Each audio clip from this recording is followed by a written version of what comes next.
Црвениот крст, освен ова хуманитарниот дел што го има, значи има и програма за одговор при катастрофи и елементарни непогоди, во која што програма сме должни во соработка со другите институции да му помогнеме на населението како да се однесува при некакви непогоди и при некакви катастрофи и елементарни непогоди.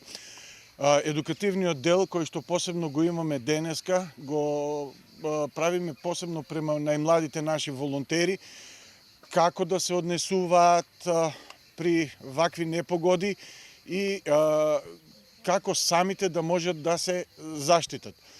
Исто така имаме припреми за еден летен камп кој што планираме да го оствариме.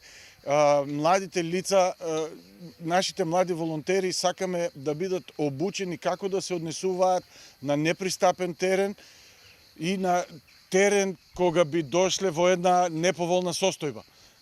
Значи, програмата за катастрофи и елементарни непогоди, ова е дел, едукативен дел и нашите, каде што најмногу внимание сакаме да обратиме на нашите најмлади волонтери.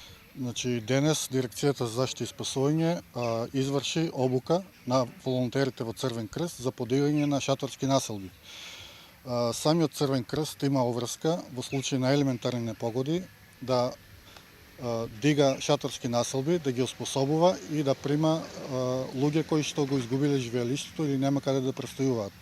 Затоа денес Дирекцијата за заштита и спасување изврши еднодневна обука со материјално-техничките средства со кои ние располагаме и со кои што располага Црвен крст и се подигна повеќе видови типови на шатори.